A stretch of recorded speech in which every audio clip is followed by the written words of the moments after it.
जय Hind. Brigadier Hemant Mahajan.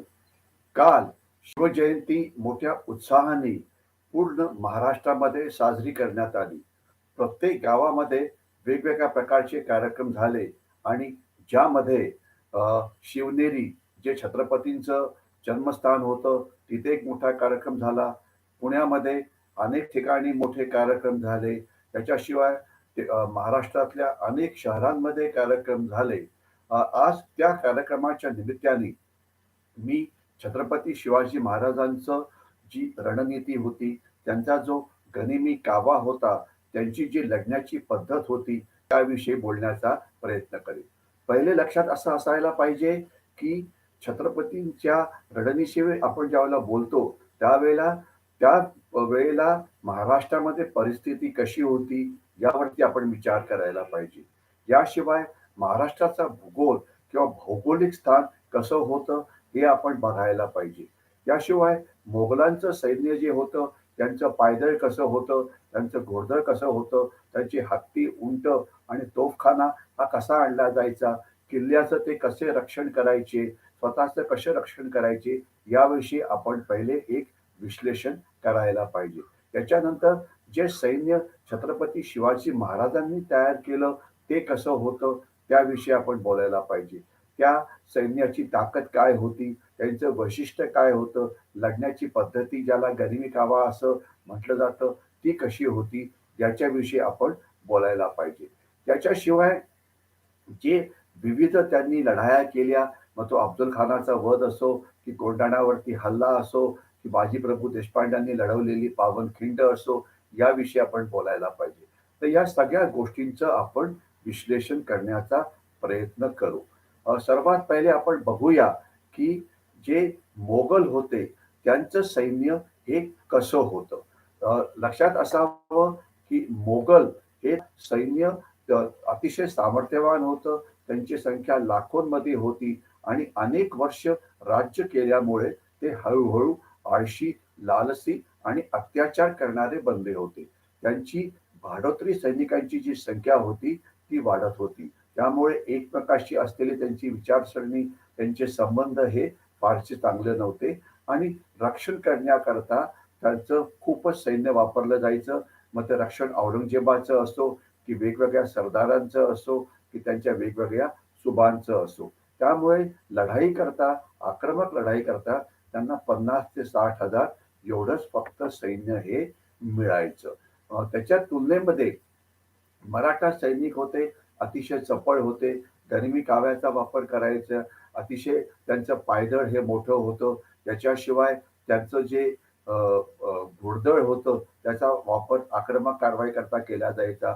Maratha सैनिक हे आजूबाजूला जे मिळायचं त्याच्यावरती स्वतःचा गुजारा करायचे. त्यांना फारसं राशन वगैरे लागत नव्हतं. तर यामुळे त्यांचा स्वतःवरती होणारा खर्च हा फार कमी होता. त्यांना फारशी मोठी रसद लागायची नाही. मोगलांच्या सैन्याला 2 किलो राशन प्रत्येक सैन्याला लागायचं. घोड्यांकरता 6 ते 8 किलो राशन लागायचं. हत्तींकरता अर्थात त्याच्याहून जास्त राशन हे लागायचं. परंतु तशी पद्धती शिवाजी महाराजांकडे नव्हती. शिवाजी महाराजांचं घोडदळ जे होतं, ते आजूबाजूला जे मिळायचं त्याच्यावर स्वतःचा गुजारा करायचे. त्याला लिव्हिंग ऑफ द लँड हा शब्दप्रयोग सैन्यामध्ये केला जातो. तर त्याच्यामुळे ते चपळ होते, काटक होते, खूप हालचाल करू शकत होते. मोगलांचं जे पायदळ होतं, हे पायदळ खरं म्हटलं तर यांची सुरुवात झाली होती ज्यावेळेला मोगल साम्राज्याची सुरुवात झाली. आपल्याला आठवत असेल, की पहिले मोहम्मद गझनीने भारतावरती हल्ला केला, मग मोहम्मद घोरी यांनी हल्ला केला, मग अल्लाउद्दीन खिलजी यांचे अनेक हल्ले होते. त्याच्यानंतर हळू मोगलांचं जे वेगवेगळे राजे यायला लागले. सर्वात पहिले बाबर, मग हुमायूँ, त्यानंतर जहांगीर, शहाजहान, औरंगजेब असे अनेक राजे भारतामध्ये आले. त्यांनी भारतावरती राज्य केलं आणि तसं म्हटलं तर ते हळूहळू ज्यावेळेला त्यांनी सुरुवात केली त्यावेळेला ते अतिशय हार्डी होते, अतिशय वेगाने हालचाल करायचे. परंतु नंतर त्यांचं जे सैन्य होतं, एका आक्रमक सैन्य, ते एक शहरासारखं असायचं. म्हणजे त्यांच्या सैन्याबरोबर त्यांचे कुटुंबांचे काबिले यायचे, अनेक बाजारबुणगे असायचे, अनेक बिनलढाऊ सैनिक असायचे. रसद पुरवण्याकरता त्यांना प्रचंड बाजारबुणगे लागायचे. घोड्याची रसद 6 किलो असायची आणि बाजारबुणग्यांची संख्या जी असायची, ही सैन्याच्या 5 पट एवढी जास्त असायची. मोगलांकडे तोफखाना सुद्धा होता. तो किल्ल्यात ठेवला जायचा. त्याच्याशिवाय त्यांच्याबरोबर लढाई करता यायचा. परंतु या तोफखान्याकरता जे तुम्हाला रस्ते पाहिजे, त्यावेळेला अशा प्रकारचे रस्ते हे नव्हते. तर त्याच्यामुळे या रस्त्यांकरता या रस्त्यांच्या ऐवजी त्यांना ओढण्याकरता हत्तींचा वापर केला जायचा. आपलं जे घोडे असतात त्यांचा वापर केला जायचा किंवा उंट यांचा वापर केला जायचा. तर यामुळे त्यांची या सगळ्या मोठ्या काफिल्याचं रक्षण करणं हे एक फार मोठं आव्हान होतं. कारण एक प्रचंड अशी लांब लाईन व्हायची. मध्ये जर नद्या आल्या, तर नद्यांना पार करणं हे अतिशय कठीण असायचं. नावातून या तोफा किंवा सैन्याला पार करायला लागायचं. तर ही त्यांची जी लाईन ऑफ कम्युनिकेशन होती, त्यांची जी रसद पोहोचवणारे जे सैनिक होते, त्यांची जी शहरं होती, त्याच्यावरती मराठा सैनिक जे होते, ते अचानक हल्ले करायचे, ज्याला आपण गरिमी कावा यांनी गरिमी कावा या नावाने त्यांना पुकारतो. त्यांना सैन्याच्या भाषेमध्ये कमांडो रेड असं म्हणता जाईल. म्हणजे अचानक कमांडो सैनिकांनी केलेले हल्ले हे अशा प्रकारचे ते असायचे. तर मोगलांचं सैन्य हे अतिशय हळूहळू हालचाल करायचं. एका आठवड्यात ते फार तर 5 दिवस हालचाल करायचं. रोज 30 किलोमीटरच्या आसपास आणि 2 दिवस ते आराम करायचं. परंतु मराठ्यांचं तसं नव्हतं. त्यांचं सैन्य हे वेगाने हालचाल करू शकायचे. कारण त्यांच्याकडे ना तोफखाना होता, ना घोडे होते, ना उंट होते वगैरे. ते फक्त वरती बसून हालचाल करायचे किंवा पायदळाच्या मदतीने सह्याद्रीच्या कड्याकपाऱ्यामधून ते हल्ले हे करायचे. छत्रपती शिवाजी महाराजांना माहिती होतं, की जर मोगलांशी लढायचं असेल, तर आपण जो पठारी भाग आहे उत्तर भारताचा तिथे किंवा मध्य भारताचा तिथं जाऊन लढाई करणं हे फारसं चांगलं नव्हतं. कारण पठारी भागाकरता आपल्याला सैन्य हे खूप लागेल. म्हणून त्यांनी ज्या लढाया केल्या या महाराष्ट्राच्या वेस्टर्न घाटच्या किंवा सह्याद्रीच्या डोंगरामध्ये केल्या.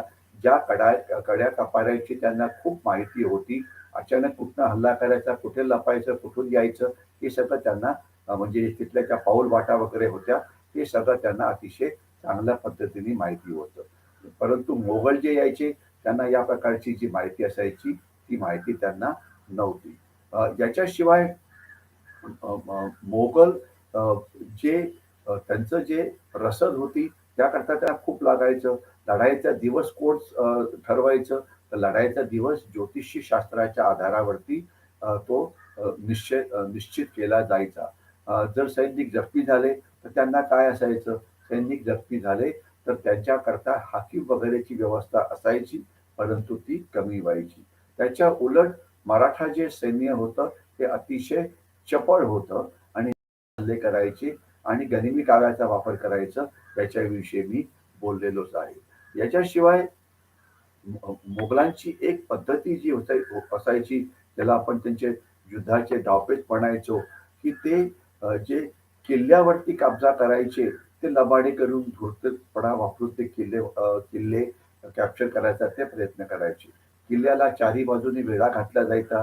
तोफांच्या मदतीने तटबंदीवरती खिंडार पाडलं जायचं आणि त्याकरता ते ते तोफांचा सुद्धा वापर करायचे.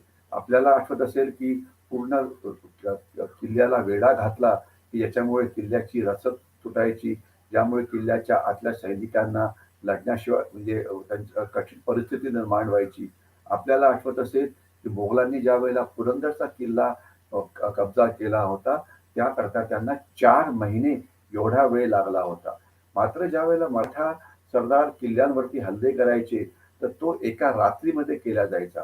आपल्याला आठवत असेल की तानाजी मालुसरे यांनी कोंढाण्याचा जो किल्ला कब्जा केला होता, तो एका रात्रीत केला होता आणि त्यांनी कड्याच्या बाजूनी जिथून येणं शक्य नव्हतं असं मोगलांना वाटत होतं, तिथून त्यांनी हल्ला केला होता. घोरपडीच्या मदतीने ते चढले आणि त्यांनी या किल्ल्यावरती मिळवला होता. तर ही जी पद्धती होती अचानक शत्रूला माहिती नाही त्या बाजूने यायचं, किल्ल्यावरती चढायचं, किल्ला कॅप्चर करायचा. ही पद्धती छत्रपतींनी अतिशय चांगल्या पद्धतीने आपल्या लढाईमध्ये वापरली आणि त्यामुळे त्यांना याकरता जे सैन्य लागायचं ते सुद्धा खूपच कमी लागायचं. याच्याशिवाय आपल्याला आठवत असेल की छत्रपतींची जी पद्धत होती त्यामध्ये कमांडो टॅक्टिक्सचा वापर हा खूप केला जायचा. उदाहरणार्थ ज्या वेळेला शाहिस्ते खान पुण्यामध्ये आला होता आणि त्यांनी लाल महालामध्ये आपला डेरा घातला होता, त्यावेळेला छत्रपतींनी स्वतःहून जाऊन त्याच्या या डेऱ्यावरती हल्ला केला आणि शाहिस्ते खानांची काही बोटंही कापली होती. अचानक हल्ला करायला हिंमत लागायची, चांगल्या पद्धतीचं नेतृत्व लागायचं. डिसेप्शन म्हणजे शत्रूला फसवणं हे फार महत्वाचं असायचं. तर या डावपेचामध्ये शिवाजी महाराजांचं सैन्य जे होतं हे मोगलांच्या खूपच जास्त पुढे होतं आणि शिवाजी महाराजांची एक पद्धत होती की अशा कुठल्याही धोकेदायक लढाईमध्ये ते स्वतः सैन्याचं नेतृत्व करायचे. कारण यामुळे त्यांच्या सैनिकांना ज्यावेळेला ते बघायचे की आपला राजा स्वतः लढाई करता आलेला आहे, तो सैनिकांइतका धोका पत्करतो आहे, त्यावेळेला सैनिकांचं मनोबल हे वाढायचं आणि सैनिक हे महापराक्रम करायचे. मोगलांच्या सैन्याचं तसं नव्हतं. त्यांचे जे मोठे सरदार होते ते सगळे मागे राहायचे. आज सुद्धा भारतीय सैन्य छत्रपतींची ही जी लढण्याची पद्धत आहे, ज्याला लीडिंग फ्रॉम द फ्रंट म्हटलं जातं, ही युद्ध पद्धती आज सुद्धा वापरते. आपल्याला आठवत असेल तर कारगिलच्या लढाईमध्ये आपण मोठ्या प्रमाणामध्ये आपले अधिकारी गमावले. आपण कारगिलचं युद्ध जिंकलं, जिंकलं, पाकिस्तानचा आपण पराभव केला. परंतु त्याची किंमत रक्त सांडून भारतीय सैन्याला द्यावी लागली. तर धोकेदायक परिस्थितीमध्ये, कठीण परिस्थितीमध्ये जर आपण सैन्याचं नेतृत्व जर पुढे राहून केलं नाही अधिकाऱ्यांनी, ऑफिसर्सनी, तर ते सैन्य कधीही चांगल्या पद्धतीने लढणार नाही. हा धडा छत्रपती शिवाजी महाराजांनी घालून दिला होता आणि ज्याचं पालन आज सुद्धा भारतीय सैन्य हे करतं हे आपल्याला माहिती पाहिजे. शिवाजी महाराजांच्या ज्यावेळेला सैन्याची सुरुवात झाली, त्यावेळेला त्यांचं सैन्य पहिले 3,000 ते 4,000 होतं. ज्यावेळेला त्यांचा राज्याभिषेक झाला, त्यावेळेला ते सैन्य 45,000 ते 50,000च्या पास पोहोचलं होतं. त्यांना बारगीर म्हटलं जायचं. त्यांचं जे घोडदळ होतं हे 1,00,000हून जास्त होतं. पायदळ हे नंतर 60,000 वरती पोहोचलं. ते चपळ होते, काटक होते, अतिशय जलदगतीने हालचाल करायची आणि त्यांचे जे अंगरक्षक होते हे अतिकुशल असे शूर मावळे होते. म्हणजे सैन्याच्या वेगात हालचाल करण्याकरता त्यांच्याकडे बाजारगुंडे नव्हते. त्याच्यामुळे ते खूप मोठी लांब-लांब मजल ही सहज करू शकत होते आणि छत्रपतींचे सैनिक हे युद्धाच्या वेळेला नांगर सोडून हातात शस्त्र घ्यायचे. सगळे सैनिक गुप्तहेर माहिती सुद्धा करायचे. तलवारी आणि भाले हे त्यांचं मुख्य शस्त्र होतं. तोफखाना नसल्यामुळे त्यांचा जो मोगलांचा जो वेग खूप कमी व्हायचा, तो वेग त्यांचा अजिबात कमी होत नव्हता आणि खरं म्हटलं तरी छत्रपतीची पद्धती ही महाराष्ट्रामध्ये सांगणं हे खरोखर म्हणजे काही याची काही गरज नाही. तर प्रत्येकच मराठी माणसाला हे माहिती आहे. परंतु आज दुर्दैवाने झालं असं आहे, की छत्रपती शिवाजी महाराजांना फक्त महाराष्ट्राचं हिरो बनवलं बनवलं गेलं आहे आपल्या लोकांनी. परंतु छत्रपती हे फक्त महाराष्ट्राचे हिरो नव्हते, तर हे पूर्ण देशाचे हिरो होते आणि त्यांनी जी रणनीती वापरली, त्यांनी जी लढण्याची पद्धत वापरली, त्यांची जी राज्य पद्धती होती, ही केवळ महाराष्ट्रच नाही, तर सगळ्या देशाने याचा अभ्यास करायला पाहिजे आणि याचं अनुकरण हे करायला पाहिजे. आज आपल्याला कल्पना असावी की हैदराबाद जे आंध्र प्रदेशमध्ये आहे, त्याच्याजवळ एक श्रीसैलम म्हणून जागा आहे. तिथे एक शिवाजी स्फूर्ती केंद्र हे स्थापन करण्यात आलं आहे. कारण अनेकांना वाटतं की शिवाजी महाराजांचं शौर्य, त्यांची रणनीती ही सगळ्या भारतामध्ये पसरली पाहिजे आणि तिथे मागच्या महिन्यामध्ये एक मोठा सेमिनार झाला होता, ज्यामध्ये मी सुद्धा भाग घेतला होता आणि ज्यामध्ये मी छत्रपतींची रणनीती या विषयावरती बोललो होतो. तर मला वाटतं की आपण रणनीतीचा काही भाग आता कव्हर केलेला आहे. त्याचा पुढचा भाग आपण त्याच्यानंतर कव्हर करण्याचा प्रयत्न करू. परंतु मी आपल्याला एवढंच सांगू इच्छितो, की त्यांचे किल्ले अतिशय शास्त्रोक्त पद्धतीने बांधले होते. किल्ल्याचं काम होतं आजूबाजूच्या प्रदेशावरती लक्ष ठेवणं. त्याकरता किल्ल्याची तटबंदी केली जायची. मनोरे किंवा वॉच टॉवर्स केले जायचे. खंदक बांधले जायचे. किल्ल्यावरती यायला फक्त एकच रस्ता होता. बालेकिल्ला हा आत अतिशय मजबूत असा होता आणि छत्रपती शिवाजी महाराजांनी किल्ल्यांचा वापर हा आक्रमक गनिमी काव्याकरता केला होता. तर शिवाजी महाराजांची जी रणं होती ती त्यावेळेला अतिशय सुटेबल होती आणि ज्याचा वापर आज सुद्धा भारताने करायला पाहिजे एवढंच मी सांगतो आणि याच्या पुढच्या भागामध्ये आपण इतर बाबींवरती बोलण्याचा प्रयत्न करू. मी थांबतो. जय हिंद.